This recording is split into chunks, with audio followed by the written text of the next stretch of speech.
líder hnutia Republika, podpredseda frakcie Európa suverénnych národov Milan Uhrík vystúpil v Europarlamente s ďalším fantastickým prejavom.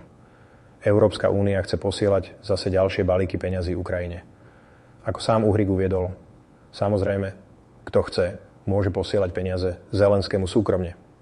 Ale myslím, že Slováci a Európania pomohli Ukrajincom už dosť a určite nemienime žmýkať našich občanov ďalšími konsolidačnými opatreniami len preto, aby bolo viac peňazí pre Zelenského. To bôž nie, keď odmieta aj mierové rokovania iniciované Trumpom na ukončenie vojny.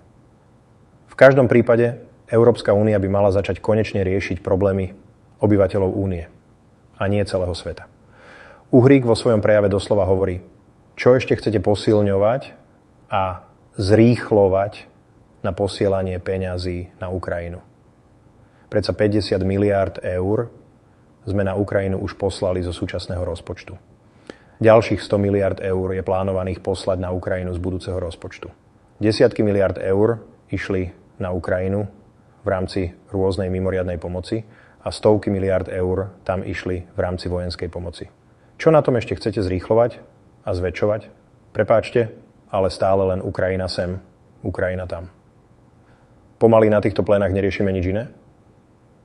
Len to, ako ešte viac peňazí poslať na Ukrajinu. Tam členskému štátu Maďarsku, ktoré platí do rozpočtu únie príspevok, eurofondy blokujete, ale na Ukrajinu, ktorá nie je členským štátom únie, stovky miliárd eur posielate.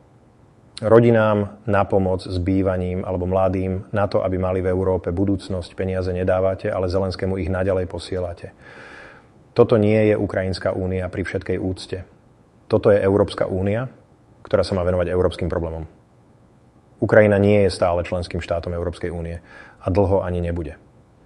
Ja si myslím, že by sme mali oveľa väčšiu prioritu klásť na problémy Európanov a obyvateľov Európskej únie a nie neustále riešiť problémy celého sveta. Takže, páni komisári, prosím vás, už naozaj stačilo. Začnite konečne riešiť problémy Európy a nie celého sveta. Kliknite na odber V4 News a získajte informácie o aktuálnom politickom dianí z celej strednej Európy na jednom mieste.